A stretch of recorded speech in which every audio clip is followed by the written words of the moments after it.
Listen, I'm not your girlfriend. And I'm not your mother. But you'd better finish that pickle, or else I'm stealing it. So who are you? Me? I'm a waitress, dummy. Waitresses have to be whatever people want them to be. You work here? Yeah, but not today. Don't worry. Thursday's my day off.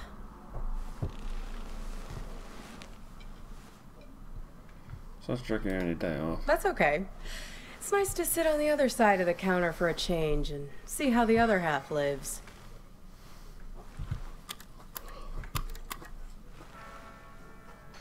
This music, isn't it dreamy? Perfect. I can tell we have some things in common. Such as? We both have to live by our wits. Hitchhiking isn't an easy trade. Waiting tables isn't either. I'll show you what I mean. Corned beef hash with 3 eggs over easy, whole wheat toast and hash browns. 2 eggs scrambled with bacon, sausage, English muffin, and french fries with mayo instead of ketchup. 3 eggs over easy with well-done bacon and a side salad, hold the toast, Greek omelet with well-done hash browns and white toast, a short stack of blueberry pancakes, coffees all around, and 1 Diet Coke. So, how many orders of toast were there? I know the answer. 3. Only if you count the English muffin as toast. Otherwise, it's 2. Okay, I get it, you're good. I figure there's an art to hitching a ride. You have to be able to read people very quickly. Waiting tables is no different. You get to know what people want before they know what they want. It's a sixth sense. What do you read from me? When I picked you up, with you it was easy. Your mind is an open book. Seeing you wandering through that street in the suburbs, clutching that strange blue box like a talisman, I could see that you needed a good rest, a good meal, and a dose of friendly advice from someone who's looking out for you. It's good you managed to lose Hops back there. Let me guess, did he try to make you promise to meet him again? Yes. Yeah, we've all made a few of those. This highway is practically paved with broken oaths sworn to Hops, patron saint of useless stuff. He doesn't mean badly, Hops. He's just a bit stuck in the past. That's why he has all that junk in his car. Can't let go of anything. Can't change. People like to solve problems with the tools they understand. Hops thinks all the useful tools are in the glove box of his own memory. That's why it's good you got clear of him. He's a bad influence for someone like you. How so? You need to let go to move on. Good advice. Good. Well, that makes one person here then. Look at these blue screen zombies. Everyone glued to their phones. Depressing. Pretty typical. A living dead all around us. Not you two, though. Who two? You and your girlfriend. You were very much animated. Although, maybe not in a good way. That was some argument. I can't really remember this argument. Well, if it wasn't worth arguing over, it wouldn't mean anything, I guess. So what happened? Well, I'm not one to eavesdrop. Something about text messages, being present. The usual suspects when it comes to couple arguing somewhere in public in the 21st century. I only caught the end of it. It was one of those things that suddenly boils over. One moment you were sitting there having your strawberry rhubarb pie and trying to figure out where the next gas station is. The next moment, when I came back with your check, there was this big scene with you storming out the door. Where did I go? Beats me. You didn't come back, though. She hung around for another 20 minutes, mainly talking on her phone. Then she got her stuff and left. Seemed like she was making a plan to meet somebody. Catch any details? Nope. See, I'm not that nosy. But when I was wiping down the counter, I found this. Have a look. You might find it interesting.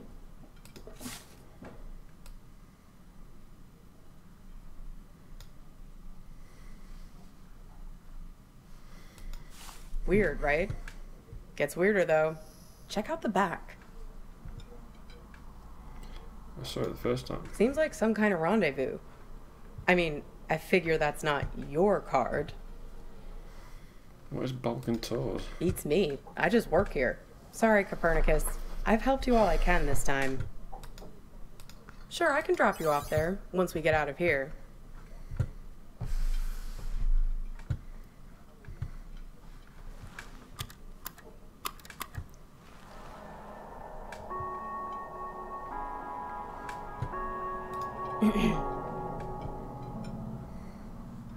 Pass me the menu, will you? I want to see if they have the seasonal milkshakes in yet. Aww.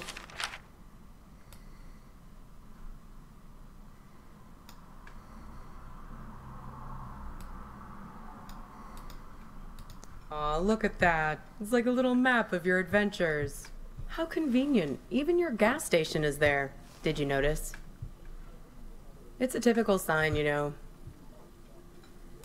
Of a lucid dream. Random happenstance. Strange coincidence. This might be a good time to test if you have superhuman strength or can fly or something. I think I'll have peppermint mocha or vanilla caramel. You're saying this is all a dream? Sure. I mean, come on. Raisin farmer? There's no such thing. Grapes have farmers. Raisins are dried grapes. End of story. Jeez, where's the waitress anyway? I'd kill for a shake right now. I find this very hard to accept. Well, things become real when we invest meaning in them. When we make them real. Interesting theory. It's not a theory. There's a poem about this. A guy is having an argument with his friend. He's freaking out because the meaning of every word, everything, every idea seems to be falling apart. After a while, I understood that talking this way, everything dissolves. Justice, pine, hair, woman, you, and I. Not saying the same word over again. Exactly. Booth, menu, you, I, mustard. Semantic satiation. Mustard. It all starts to dissolve. Where's the author? It's my day off reading.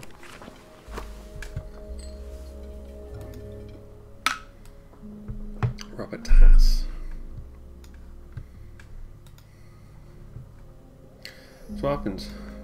Well, he remembers this lover he had, and that helps him get his head screwed on straight again. She saves him. Well, in a sense. It's more that he thinks back to what it was like when they were together, and the different memories come together and leave him with a sense of specificity.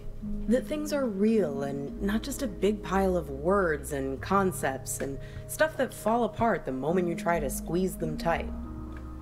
He thinks back to when he was a boy and remembers this river where he would try to catch the little orange silverfish called pumpkin seed. That's nice, right? Feels good to say. Pumpkin seed. Makes things feel more real. Look at me. Don't forget me. See me for who I am. Pumpkin seed. Makes so You concerned. wouldn't believe how much people project their weird bullshit on me. It's the curse of the diner waitress. Less a real person and more a blank screen. Oh yeah, plenty of that. But also just these cliches people have with diners. I can't tell you how many swingin' dick Detective McGurks I've met in this place. Give me a coffee as black as a moonless night, darlin'. Shit like that. Everyone has an agenda. People think they come to a diner for food, but they're really looking for something much more profound. They want something, and at the end, they settle up. You bring the bill, and they have the chance to make good again. Everybody wants to be forgiven. It's a simple transaction. You're no different. So what's my agenda then? Well, there's that box you're carrying around and want to get open. You're here looking for answers, but only the warm, cuddly kind. You're not going to hang in when it starts getting heavy. think I'm unreliable? It's not just you. This whole modern problem of people not really being present, it's everywhere. And technology only makes it worse. Once the robot doubles started showing up, that was the tipping point. Robot what? Robot doubles. The first models were so expensive, only Silicon Valley types could afford them, like electric cars. But pretty soon it got to the point where basically anybody could afford a robot double of themselves. You could pick one up at Walmart, one aisle over from the toilet paper and the firearms. Even the company that produces my cheap-ass phone started them. They claimed they were on a mission to disrupt the human space. I hate that word, disrupt. Why are they so popular? They pretty much do your bidding, but you have to be careful. It acts like you, but it only performs at about 70% of your capabilities. It's you, after a bunch of drinks. So, if you're smart, you only trust it to do really simple things for you. Go to the post office, jury duty, fill in for you at your boring job. But people are lazy. They grow dependent on their robos, use them for all kinds of things they shouldn't, making complex calculations, blowing up boulders. People send their robos off to be with their wives, their families, while carrying on affairs. Check it out. Imagine you and I are in a relationship. Then you notice I'm acting a little slow. My eyes aren't focusing quite right. Like this. Look. See it? Yeah, I can see it different. So now you realize that I've just stuck you with a pile of bolts for the evening. Right, so here we are. Two dummies out on a date together. Would your robo be smart enough to know that I'd sent mine? Would they tell each other? Right. And would she then tell me, or would she keep me in the dark? All kinds of ethical issues, right? I don't know. I know you're trying to make your eyebrows move weirdly just to mess with me. What's your beef with robot doubles? Did someone stand me up with a robo? No, not exactly. It's more about this thing that happened to me at work once. Here. Not here, dummy. In my former life as a flight attendant. Grab that thing and pull up a chair. I'll tell you all about it.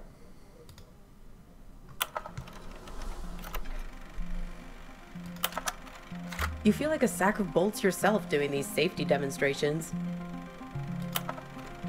People are zoning out, staring at their phones like the blockheads in here, or else just leering at you like you're the first woman they've ever seen wearing a uniform. But you start getting good at spotting the doubles. They're often the only ones paying attention, staring at you with those not quite human eyes of theirs. Technically, no, they're not supposed to be there. But like I said, people bend the rules, and security rarely checks. They're fine on the runway, perfectly docile. But something goes wrong at altitude, something about the navigation system. The FAA wanted to study it, but the study got shut down because you're not supposed to have them on aircrafts in the first place. So yeah, I learned to spot them right away. It becomes a job requirement, a matter of survival. Here, try your luck. Have a look at the table. So, 1 mustard, fine. 3 mustards, not so fine. The one on the left is the real one. See if you can track it. Keep your eyes on the prize. 10 will get you 30. Uh-oh, you just accused Mr. Corporate Entitlement of being a robot. Unfortunately, it's really him. That's going to cost you 1 complimentary business class upgrade. Want to play again? Yes.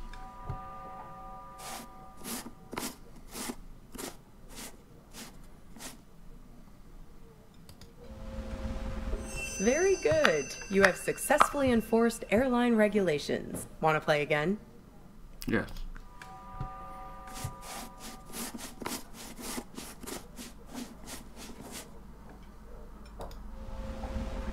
Very good. You have successfully enforced airline regulations. Want to play again? No, thanks. So, where was I? Pick that up again, and I'll show you what happened next. One time, we were doing a flight into Galveston, and we had a sudden drop of cabin pressure about 100 miles from our destination. No, but imagine this. Everyone's freaking out. I'm trying to help a girl with her arm in a cast to get her oxygen mask over her head. Suddenly, I'm aware of this Frankenstein monster lurching towards me. The robos, they're like an army of the undead. I don't know if they were affected by the sudden change in cabin pressure or what, but they just lost their shit. People are screaming, and we're huddled together like a band of villagers with pitchforks to fight these things, throwing crap at them from the drink cart, locking them in the toilets, and so on. Luckily, they started fritzing out on their own, like Hal in 2001 when his brain starts melting. Let me tell you, as soon as we got over water, adios, out you go, robos. Threw them right out of the cabin doors.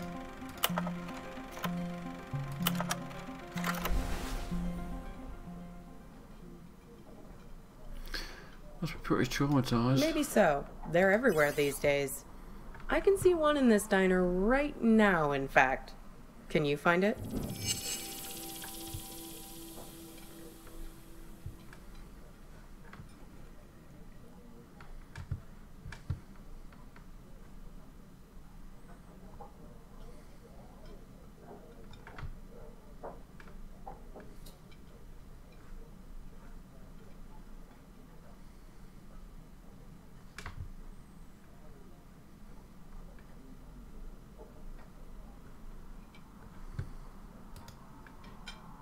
That's right, the King. Can you believe it? God, I miss the King. They say that it was the first robot double prototype ever made. He actually sent it off to act in some of those cheeseball movie roles he had. That's why they were so bad. Am I? Says the guy who called his own girlfriend a robot. I seem to recall you standing right there, complaining, it's like eating lunch with an automaton. Fair point. You really don't remember anything? What you were fighting about? What happened next? Not a clue, unfortunately. Well, I've got a little game that might help you remember.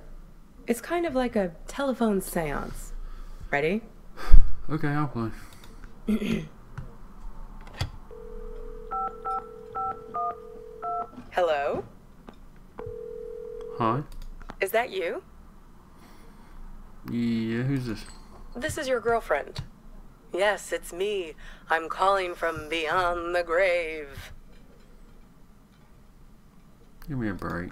Why'd you bring me back here of all places? Of all the restaurants we've been to? Couldn't you have summoned me to that place with the sour cream pierogi? The shakes here are decent. See, I told you this is a good game. Okay, so, I'm your girlfriend. Somehow, I'm not with you now, and you don't know why. Except, I am with you right now. That pretty much sum it up? Where are you now? No, this is my game. I get to ask the questions first. What's with this gas station you're trying to get to? What are you hoping to find there? We need to get gas in a sec. Hey, stop it! It's like we spend 1 year falling in love and the next 4 breaking up, right? What took so long? Were you just afraid of being alone? Or maybe you didn't want to be the guilty one, the one who blows things up and hurts me. Were you waiting for permission from me to end it? Waiting for me to give you... Exactly. Waiting for an excuse. What? You didn't want to break anything. You couldn't get over the idea that this great future we were supposed to have could just be wiped out. The beacon we'd always talked about, our light in the bottle, gone. You left it to me. Put it on me to do what needed doing. Well, I finally gave you the sign you were looking for, right over at that counter there. You guys need anything else, or you're okay for now? We're fine, thanks. You do anything to make it different, right? To fix things. I can take you to that gas station, and I can be her for you. Together, we'll open the box. How is it possible? You can make it happen. You can...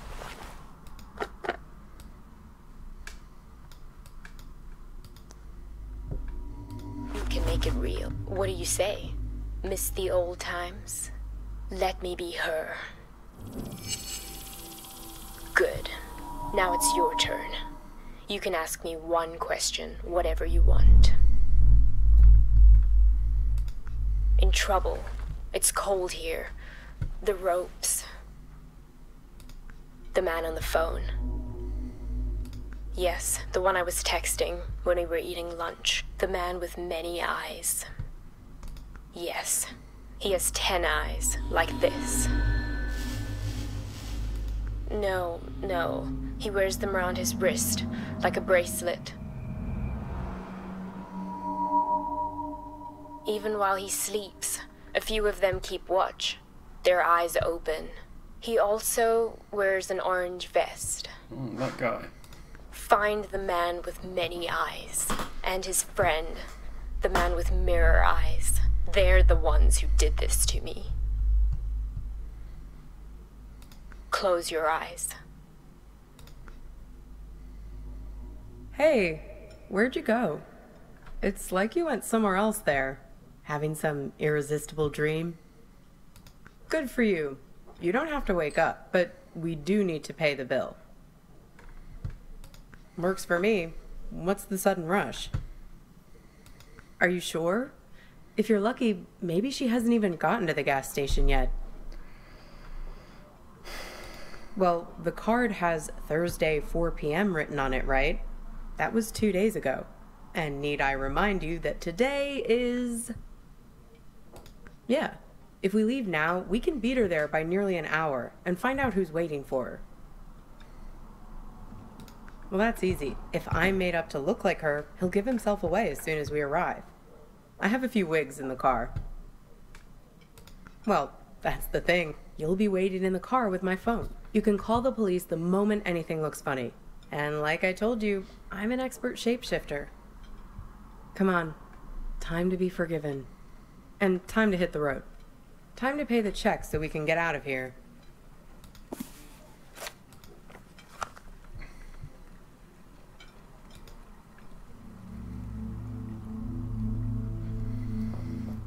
This thing about robots is chilling. It says that 60% of the workforce won't have a job in 20 years. Hey, can you put down your phone for 3 seconds? I'm trying to have a real human connection with you, and you're so tuned out. It's like I'm eating with a robot. I'm sorry, I know. We need to get gas in a sec. You can tell me about it while we're in the car. Would you put that thing away? Hey, stop it! Come on, let go! Who is that? Who are you writing to?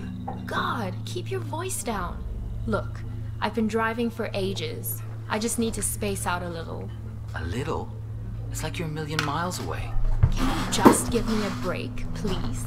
We were just taking a break, remember? Now we're back together, but I feel this is the last place in the world you want to be.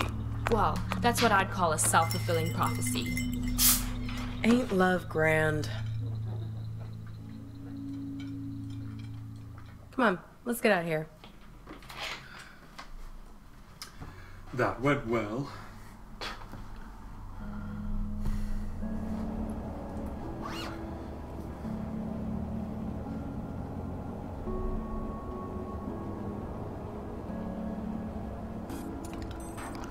How do I look?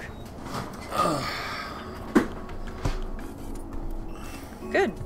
I'm a very apt pupil. A very apt pupil. Here, take my phone. Call for help the moment something looks fishy.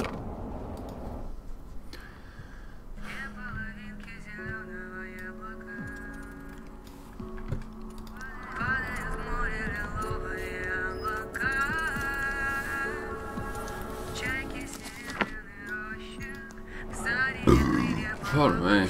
Oh, hello. Pardon me. Can't repeat that number now.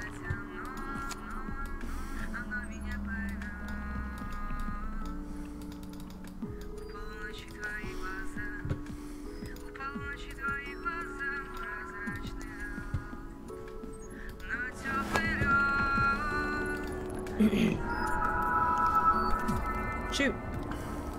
Right. I did, yes. Right, it was her. Yes, and? Listen, there's something at the end of this road that you don't want to find. If you only wanted to find it, there wouldn't be all this conflict. Drivers lying to you, drugging you with raisins, all the little glitches, things that don't make sense, the static. It's hardly been a smooth ride, has it? I'm just saying, there are two sides to every story, right? The argument back at the diner, maybe there was something missing for her. Something missing between the two of you. Fine. We can continue barreling along the highway if that's what your photos tell you. So, what did you learn back there from your photo? Oh? Oh, you have my phone. Why don't you call it then? And you think he's also this man with all the eyes? Hey, you said he has 10 of them, right? Have another look at that card. 10 little eyes. See him?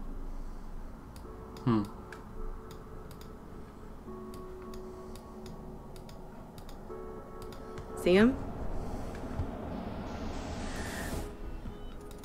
Yeah, Freaky, right?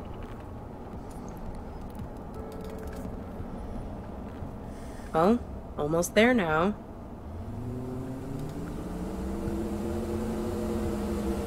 Sorry, I don't think your next ride is going to be so comfortable. No free refills and pickles with your fries. Sorry, Copernicus. I might have used you a little like you used me. Let's just say, I'm not your girlfriend and you're not my knight in shining armor.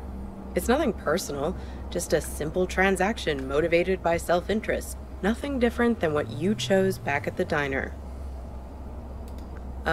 Maybe when you chose me to be her, ring a bell. There's a price to be paid for everything on this highway. The bill always comes sooner or later.